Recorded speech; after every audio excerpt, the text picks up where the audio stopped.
We are all eagerly awaiting the Switch 2, but I think most of us are still thinking, how many and what games are still gonna come to the original Switch once the Switch 2 launches? Obviously, I can't know what Nintendo's gonna do, but I have a few guesses. I think they're gonna support the original Switch for about 2 years after the Switch 2 launches, depending how well the Switch 2 does. But I say that based on 3 thoughts. 1, it just kind of feels right. 2 years seems like a good amount of time, because 2, I think Nintendo is going to do a harder cutoff than Sony or Microsoft did. I mean, there's still games coming out for those, and like, for example, the new 3D Mario and the new Mario Kart, those are going to be Switch 2 exclusive 100%. Maybe with certain titles like Metroid Prime 4, Pokemon ZA, certain other smaller ones or medium ones we don't know about yet, but main point, I don't think Nintendo's going to do as much crossover as the others. And point number 3, 3DS precedent, and maybe even other consoles. I actually haven't looked into it, but I remember with the 3DS, which sold 70 something million units, I think, the final Nintendo published game for the 3DS first party was a Kirby's Epic Yarn port on, I think, March 7th, 2019. Almost exactly to the date, 2 years after the Switch launched. And in those 2 years, there was still a good amount of games coming to it. In the first year specifically, there were a good amount of new games, and then the second year was more remakes and ports. Now the Switch already has just about twice that much install base, so who knows, they might even support it for more than 2 years. I'm still sticking by 2 years because I don't remember who it was. I remember around the beginning of the Switch generation, some spokesperson for Nintendo said something about,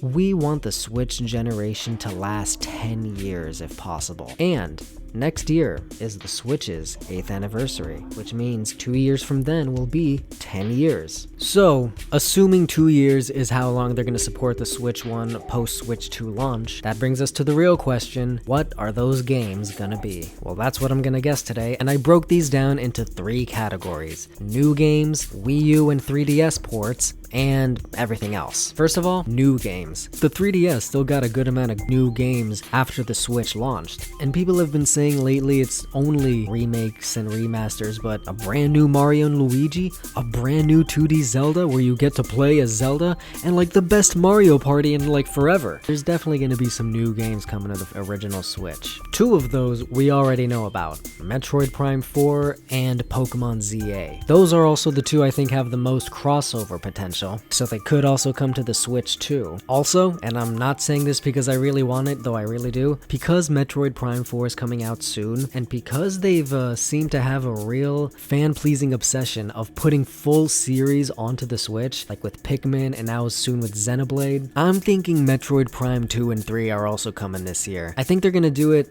like release Prime 2 first digitally, and then release Prime 3 later digitally, and also on that same day of 3, they release a physical version with both, kind of like Pikmin 1+2. A new Mario Sport. There were rumors of that like earlier this year or maybe last year. It's been a long enough time. It's a good enough last couple year, just filler title. I don't know. They already did tennis, golf, they even did a Strikers game, and I only have Strikers. I barely played it, but didn't all of those turn out kind of mediocre? But I don't know. Baseball, basketball, American football, who knows? Maybe one of those like sports mix games. Another thing to consider is their whole we want to make Zelda an annual series thing. So in the last 2 years we got the brand new 3D Zelda and the brand new 2D Zelda, so those aren't going to appear for a few years. So you'd think maybe a remake or finally a remaster of Wind Waker or Twilight Princess, but we're thinking new games for now. And if there was a new Zelda game, I'm thinking Hyrule Warriors 3. They did Age of Calamity for Breath of the Wild, so they might do the Imprisoning War for Tears of the Kingdom. Another guess I'm taking, just based on rumors I've heard for a long time, is a Fire Emblem remake. That also just seems like a safe bet, you know? Here's another 2 that I also think could possibly be crossover titles.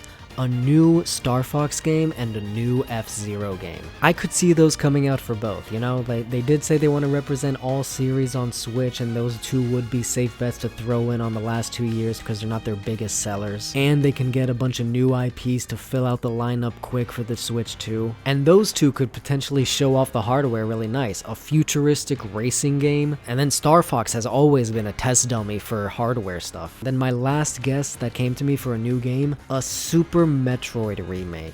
I know that seems like something you'd want on Switch 2, and so would I. Maybe that could be a crossover title too. But they did release Samus Returns for the 3DS right when the Switch launched, and everyone was like, why didn't you put this on the Switch? That would have been so much cooler. So I don't know, would they do that with the Super Metroid remake? You'd want something flashy like that on the new hardware. Although, you know what? To make the opposite argument, if you look back, Zero Mission came out on the Game Boy Advance, not the Game Boy. Samus Returns came out on the 3DS, not the DS. So would Super Metroid Remake come out on the Switch 2, not the Switch 1?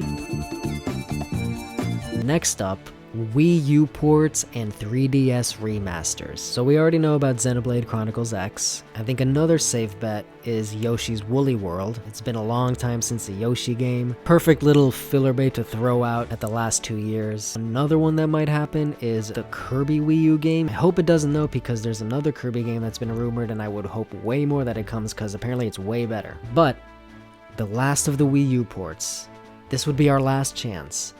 Wind Waker and Twilight Princess. You know what? I was excited for these two games since the second year of the original Switch, because they released so many Wii U ports that year. I was like, oh, the two Zeldas are definitely gonna come, right? That's gonna be awesome having those two on the go. 8 years. It's like, as good as the Switch generation was, there's been this constant hole. So these last 2 years, kind of the last chance.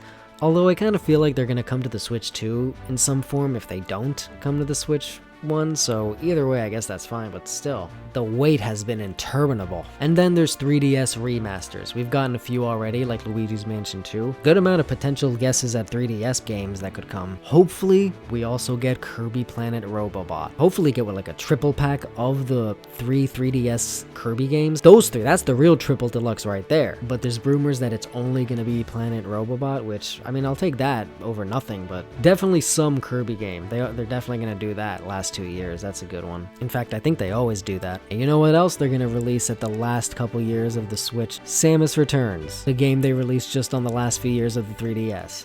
And I'm not complaining, that would be awesome. Having that on the Switch, HD, that'd be great, right next to Dread. And then who knows what else for 3DS, you know, could be probably Kid Icarus Uprising, that one's probably coming. Tomodachi Life, could be a lot of things. And then there's category 3, everything else, and this could just be anything else. You know, this is indie third-party games, not big ones, and those will probably come out for even more than 2 years. We're just talking about Nintendo published titles for the first 2 years. Smaller third parties and indies will still come to that huge install base, again depending how well the Switch 2 does. And you know what, I'm gonna take one more big guess here. I think GameCube is gonna come to NSO, not just for Switch 2, but also for Switch 1. Now, a lot of people think that they're not gonna do GameCube NSO because, for one thing, they hate us and they've never done that and they're never going to, but also because they love us and they've just given us amazing remasters and ports and remakes of the games we would want on that service. But I still think they're gonna do GameCube NSO as an outlet for the games they want to release but not want to remaster and remake like they have with a good amount of them. Maybe that's where they'll put Luigi's Mansion 1, Mario Kart Double Dash, probably Eternal Darkness, unfortunately, if that even makes it. But they'll probably exclude stuff like Thousand Year Door and Pikmin 1 and 2 because they want you to buy those games. I think they're gonna have it set up like the $20 tier has NES, SNES, and Game Boy, and then the $50 tier has N64, GameCube, and Game Boy Advance. That seems about equal to me. And those will be available on the Switch too, but what might just be exclusive to the Switch 2 on NSO is the inevitable $80 tier, which will have all of those and Wii games, Wii U games, and DS games, especially if some of these potential Switch 2 secondary gimmick rumors are true about like a second screen or whatever the hell. But this video wasn't about what's coming to the Switch 2, it was about what's coming to the Switch 1 after the Switch 2 launches. But what do you think? Hit the like button, sub to the channel, and let me know in the comments what games you think and want to still come to the original Switch even after you got your Switch 2.